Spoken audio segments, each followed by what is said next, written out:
السلام علیکم ورحمۃ اللہ وبرکاتہ۔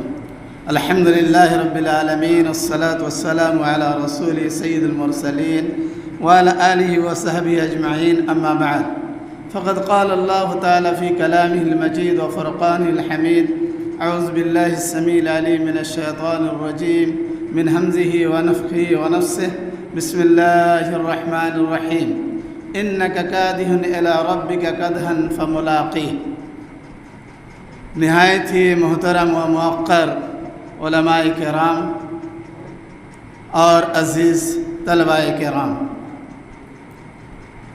میرا جو موضوع دیا گیا ہے فارغین مدارس اسلامیہ کے لیے چند اہم ہدایات، میں بغیر تمہید کے، چونکہ وقت بھی زیادہ نہیں اور آپ لوگوں نے جو اعلان کیے ہیں مغرب سے عشاء تک، تو ہم لوگوں کے علاقہ میں عشاء 8:08 ساڑھے 8 بجے اذان ہوتی ہے، اور یہاں جہابذۂ علماء تشریف فرما ہے، ان لوگوں کی قیمتی باتیں بھی ہوں گی اور ہم لوگ سماعت بھی کریں گے، سنیں گے بھی اور انشاءاللہ استفادہ حاصل کریں گے۔ میں چند موٹی باتیں میں آپ کے سامنے بیان کر کے اپنا موضوع کو ختم کرنے کی کوشش کروں گا، وما توفیقی الا باللہ۔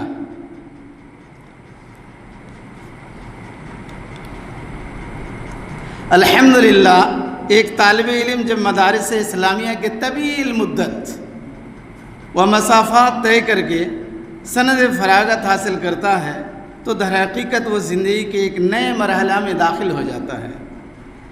یہ مرحلہ صرف اعزاز و تکریم کا نہیں بلکہ ذمہ داری، دعوت، اصلاح امت اور خدمت دین کا مرحلہ ہے۔ مدارس اسلامیہ کے فارغین انبیاء کرام علیہم السلام کے وارث ہوتے ہیں۔ ان کے کندھوں پر عقیدہ صحیحہ کی حفاظت، سنت نبوی کی اشاعت، اخلاق حسنہ کی فروغ اور امت کی رہنمائی کی عظیم ذمہ داری ہے۔ اس لیے ضروری ہے کہ فارغین مدارس اس پر توجہ دیں۔ میں ایسی چند صفات اور اپنے اندر ایسی صفات اختیار کرنی چاہیے جو علم کے شان ہوں۔ میرے بھائی، فارغین طلباء کے لیے بہت سارے نکات ہیں، ان نکات میں سے چند نکات آپ کے سامنے بیان کر رہا ہوں۔ ہمارے باحثین یا مقالہ نگاران یا علماء کرام بیان کر رہے تھے اور ان میں سے بیان کرنا بھی ہے۔ امام بخاری رحمۃ اللہ علیہ صحیح بخاری کا آغاز بھی کیے ہیں انما الاعمال بالنیات کے ذریعے سے، لہذا کوئی بھی آپ اعمال کا آغاز کریں گے، اگر آپ کا اور ہمارا اعمال میں اخلاص نہ ہو تو وہ بیکار ہے۔ آپ دعوت و تبلیغ کا کام کریں، درس و تدریس کا کام کریں یا کوئی بھی کام کریں، اگر اس میں خلوصیت اور للہیت نہ ہو وہ سارا کا سارا بیکار ہوتا ہے۔ علم کی اصل روح اخلاص ہے، اگر علم میں اخلاص نہ ہو تو وہ انسان کے لیے وبال جان بن جاتا ہے۔ آپ فارغین علماء اور علماء کرام تقریر کرتے ہیں کہ ایک شہید شہادت دینے کے باوجود وہ جہنم میں جائیں گے، ایک عالم دین پوری زندگی علم دین کے لیے کھپانے کے باوجود اس کو خلوصیت اور للہیت اور نیت صحیح نہ ہونے کی وجہ سے جہنم صحب علی وجہہ فی النار، جہنم میں اس کے چہرے کے بل گھسیٹتے ہوئے جہنم میں ڈال دیا جائے گا۔ اسی طرح ایک آدمی اپنے گاڑھے کمائی کا مال جمع کیا تھا اور انہوں نے مدارس کی تعمیر میں، مساجد کی تعمیر میں، مساکین اور فقراء کے تعاون کے لیے اور روڈ بنانے کے لیے اور کنواں تیار کرنے کے لیے دے دیا تھا، لیکن میرے بھائی خلوصیت اور اخلاص نہ ہونے کی وجہ سے صحب علی النار، اس کو بھی جہنم جانا پڑے گا۔ میرے بھائی، تو آپ کے اور ہمارے اندر خلوصیت اور للہیت نہ ہو تو یہ اثر ہے۔ اسی لیے امام سفیان الثوری رحمہ اللہ فرمایا کرتے تھے کہ میں نے اپنی نیت کی اصلاح سے زیادہ کسی چیز کو دشوار نہیں پایا۔ میرے بھائی نماز پڑھنا یہ اللہ رب العالمین کا حکم ہے، زکوٰۃ دینا بھی اللہ رب العالمین کا حکم ہے، اور حج کرنا بھی اللہ رب العالمین کا حکم ہے، لیکن ان سارے کاموں میں میرے بھائی اگر اخلاص ہے تو رضائے الہی یعنی مقصود اور مطلوب ہے، لیکن یہ سارا کام کر رہے ہیں لیکن اگر دکھاوے کے لیے کر رہے ہیں تو سارا بیکار اور وبال جان ہے میرے بھائی، وبال جان، نماز پڑھ کر کے بھی جہنم، علم حاصل کر کے بھی جہنم، شہید ہو کر کے بھی جہنم، ساری چیز کر کے جہنم میرے بھائی۔ اس لیے امام سفیان الثوری رحمہ اللہ فرمایا کرتے تھے کہ میں اس معاملہ میں سب سے دشوار کن چیز میں سمجھتا تھا یہ نیت کو۔ نیت اگر آدمی درست کر لے ساری چیز یعنی آسان ہے اس کے لیے۔ دوسرا نکات ہے علم کے ساتھ ساتھ عمل کو لازم پکڑیں۔ علم بغیر عمل کے بے نور چراغ ہے۔ عالم کا اصل حسن اس کا کردار ہوتا ہے۔ اگر ایک عالم کی زبان کچھ کہے اور اس کا عمل کچھ اور ہو تو اس کی تاثیر ختم ہو جاتی ہے۔ فارغین مدارس کو چاہیے کہ نمازوں کی پابندی کریں، تہجد اور تلاوت قرآن کو معمول بنائیں، سنت نبوی کو اپنی زندگی میں نمایاں کریں، اخلاق معاملات اور معاشرات میں نمونہ بنیں۔ لوگ عالم کی تقریر سے پہلے اس کے کردار کو دیکھتے ہیں میرے بھائی۔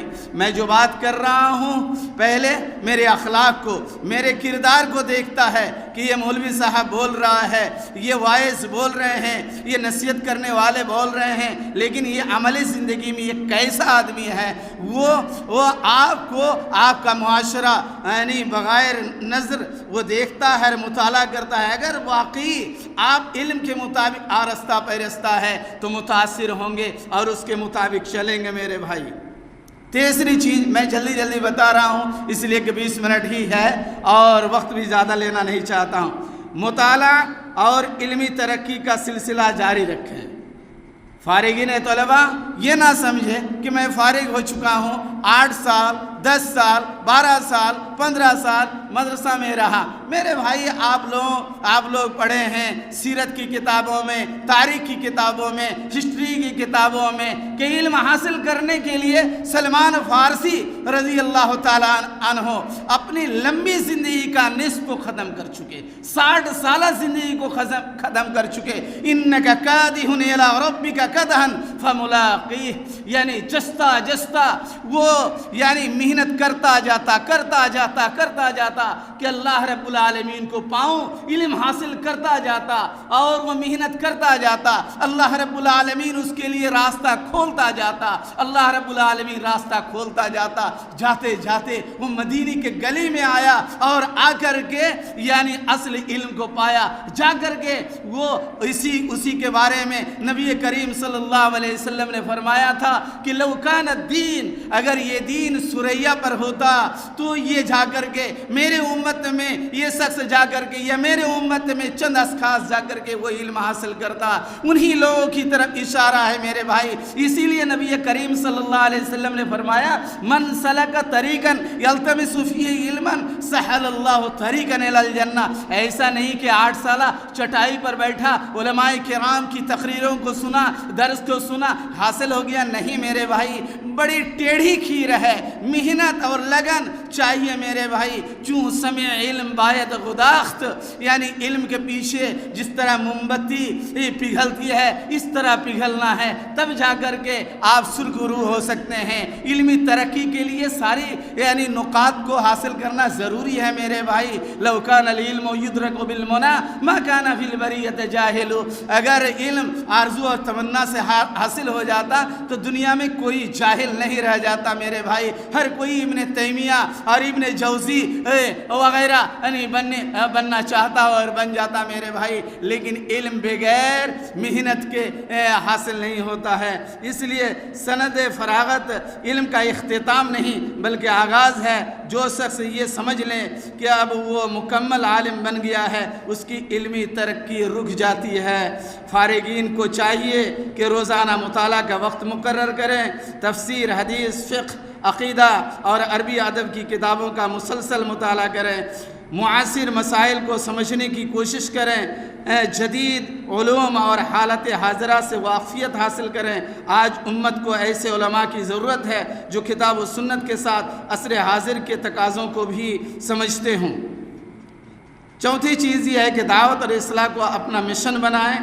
علم امانت ہے، اسے لوگوں تک پہنچانا فرض ہے۔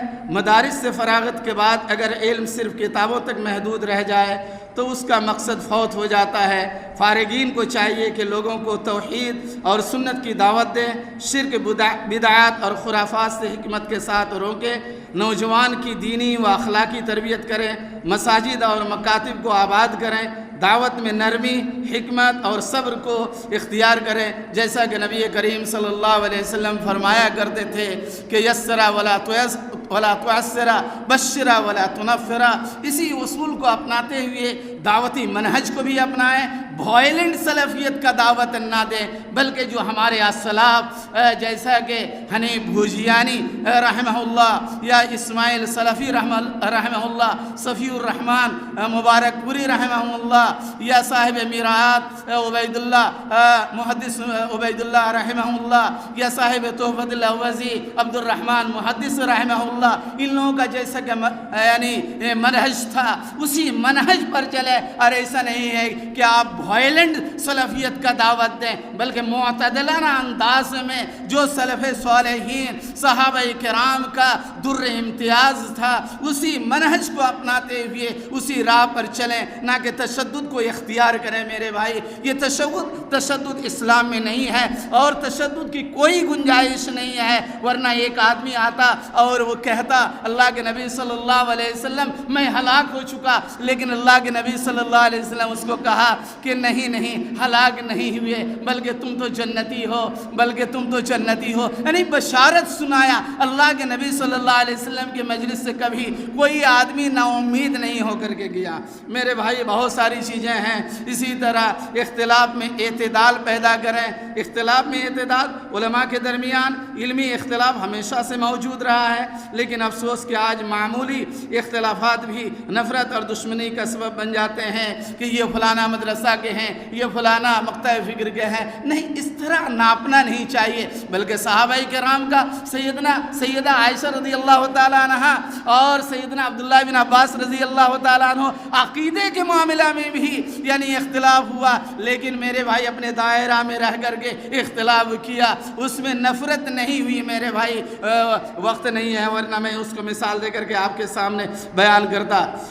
اسی طرح جدید ذرائع ابلاغ کا صحیح استعمال کریں۔ آج سوشل میڈیا اور ڈیجیٹل ذرائع دعوت کا اہم وسائل بن چکے ہیں۔ اگر باطل ان ذرائع کو استعمال کر سکتا ہے تو اہل حق کو بدرجہ اولا ان میدانوں میں کام کرنا چاہیے۔ فارغین مدارس سوشل میڈیا پر مفید دینی مواد نشر کریں، نوجوان کی شبہات کا علمی جواب دیں، اخلاق اور شائستگی کو ہر حال میں قائم رکھیں، غیر ضروری مناظروں اور فضول بحثوں سے بچیں۔ ایک عالم کی تحریر اور پوسٹ بھی دعوت کا ذریعہ ہوتی ہے، اس لیے ہر لفظ سوچ سمجھ کر لکھیں۔ بڑوں کا ادب و احترام اور اساتذہ کرام کے احترام کے سلسلے میں ابھی ہمارے مولانا یعنی سلفی صاحب بھی بیان کر رہے تھے اور حافظ رفیع الہلال صاحب بھی بیان کر رہے تھے۔ اسی طرح مالی معاملات میں تقوی اختیار کریں میرے بھائی۔ مالی معاملہ میں صحابہ کرام بھوکے رہ جاتے تھے، لیکن یہ گوارا نہیں کرتے تھے کہ ایک نوالا یعنی حرام کھا لے میرے بھائی۔ آج تو یعنی اس معاملہ میں یعنی کشتی ایک دم ڈوبی ہوئی ہے، کہنے کی بات نہیں میرے بھائی۔ لیکن صحابہ کرام کا آپ اور اسلاف کا آپ مطالعہ کیجئے، یعنی زندگی ختم ہو جائے لیکن وہ حرام نوالا کبھی لیتے نہیں تھے میرے بھائی۔ اس سے حتی المقدور آپ کو بھی یعنی پرہیز کرنا چاہیے۔ عالم دین کا وقار اس کی قناعت اور دیانت میں ہوتا ہے۔ حرام یا مشتبہ ذرائع آمدنی علم کی برکت کو ختم کر دیتے ہیں۔ اسی طرح نوجوان نوجوان نسل پر خصوصی توجہ دیں، اسی طرح اپنے اندر عاجزی پیدا کریں۔ میں صرف نکات کو بیان کر رہا ہوں، وقت کی قدر کریں، اسی طرح امت کی درد کو محسوس کریں میرے بھائی۔ اسی طرح اور بہت ساری چیز ہے۔ اللہ رب العالمین سے آخر میں دعا ہے کہ اللہ تعالیٰ تمام فارغین مدارس کو علم نافع، عمل صالح، اخلاص کامل اور خدمت دین کی توفیق عطا فرمائیں اور انہیں امت کے لیے نافع و مفید بنائیں۔ ربنا تقبل منا انک انت السمیع العلیم وآخر دعوانا الحمد للہ رب العالمین۔ السلام علیکم ورحمۃ اللہ۔